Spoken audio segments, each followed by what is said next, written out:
What's up? Crazy Knife Guy Mad Yako here. Today I'm going to talk about the Smith & Wesson SMP Special Forces Survival Knife.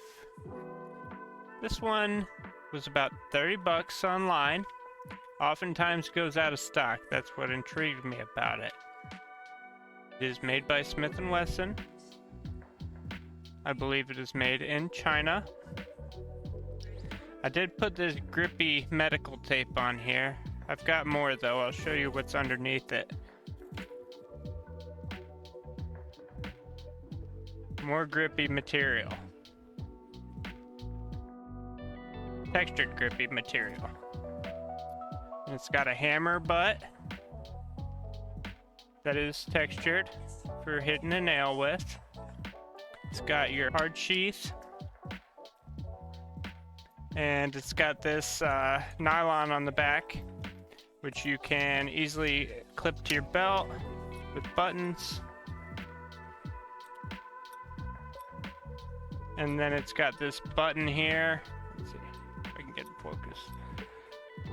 Which, if you pull real tight, you can lock it into place. And it doesn't really have much movement. A little bit.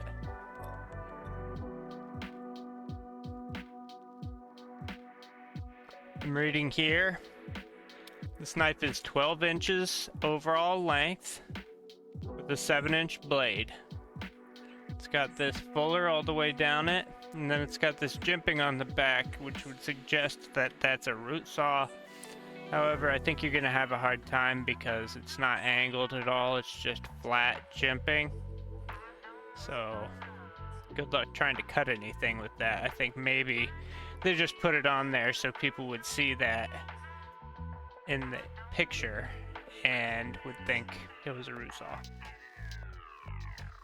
It's got these hex bolts, which you could, I suppose, remove the pommel or handle. I'm not even going to try because for this knife being a $30 survival knife, I think that's probably all that I can really hope for in grippiness.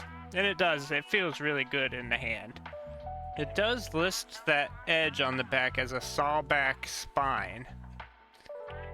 But I'm telling you, you're probably not going to have a very good time trying to saw anything with that. It comes with a limited lifetime warranty from Smith & Wesson.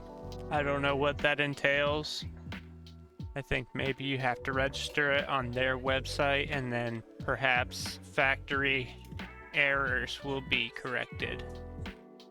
But if you ruin it batoning something, you're probably going to be out of luck. Obviously it's all black. It's got this black coating on the blade which would help with rust. I was looking at its description. I cannot find what type of steel this is made of. It just says high carbon stainless. If you had a choice between this and a pocket knife for like survival, you're probably gonna want this because you can probably baton some wood, get kindling out of things with this. Seems like it's got a welded on, whatever this is called. It's got like a welded on guard, which is also black and curved for your comfort. Does have this clip point blade and what appears to be a slightly hollow grind saber. I'm gonna get out the scales and the calipers. Let's get a weight on this thing. And if you haven't noticed, I've got QSP stickers here to remind me to tell you if you're gonna buy a QSP knife, use my link down below. It'll help me out a whole bunch. Overall weight is about 11 ounces. It feels really well balanced. I would say it's balanced behind the handle because of that pommel. Somewhere on that first line.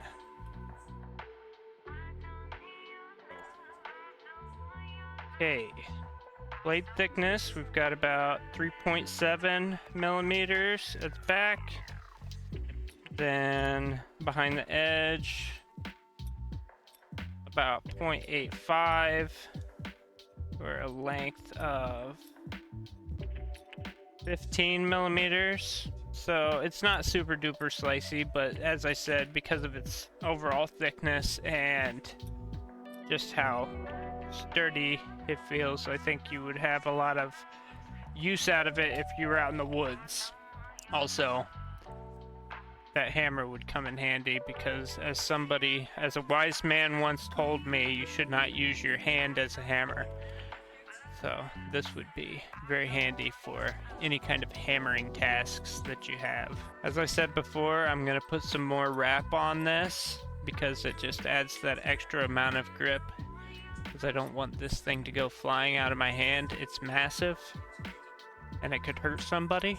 I really feel like a little bit dangerous when I have it in my hand, but I don't feel like I'm going to lose control of it whatsoever. It feels good. It feels really good, actually. For a $30 knife, I would recommend this. I've got it linked below if you're interested. Yeah, I think I really like this knife. I think that jimping on the back, I think that is going to be useful for nothing. But other than that, this is going to be an overall useful knife.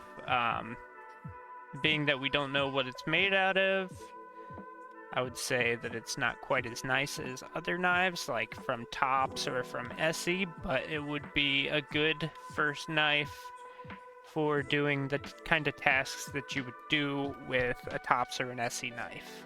And if you don't want to spend that kind of money, perfect.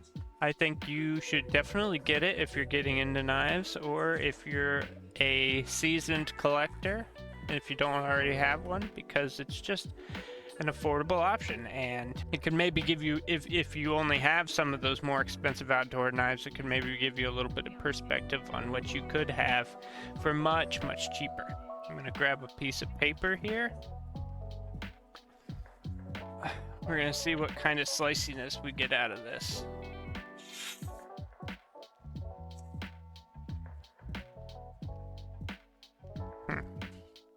First one was good. I think it's, in the right hands, it's pretty slicey, but overall, that's not exactly what you want to see with a paper cut test. This is just factory edge, and it's not bad, but it's not great either. As I said, $30 knife. That fuller comes in handy only to lessen the weight of this. It's not a blood groove. I don't know if you've ever had anybody tell you that. It's not a blood groove. I would say good luck skinning anything with this knife. This is used for survival, probably. And being that most of us do not have a use case being survival, maybe you don't need it. But for $30, go ahead and get it. If you really like knives, there you go. So shout out to Weldon Carey, shout out to EDC with DBD, and shout out to Kenman, Dan Kenman. 3 YouTube channels which I like to watch that make great content every week. I hope this helped you make up your mind, or at least gave you something to chew on. Please make sure to check me out on Instagram at MadYako, Twitch at MadYako, and of course, please oh please like and subscribe for more knife, tool, EDC, etc. content. If you have a knife that you'd like for me to review, and you don't mind lending it to me for a little while, I would appreciate it if you got in touch with me on Instagram. If you are a knife company looking for people to do reviews for you, I'm willing to do that. Just get in contact with me on Instagram or my email, which is in my channel bio. Just remember, I do honest reviews. Until then, I'll be hard at work digging up more stuff to show you guys. Peace!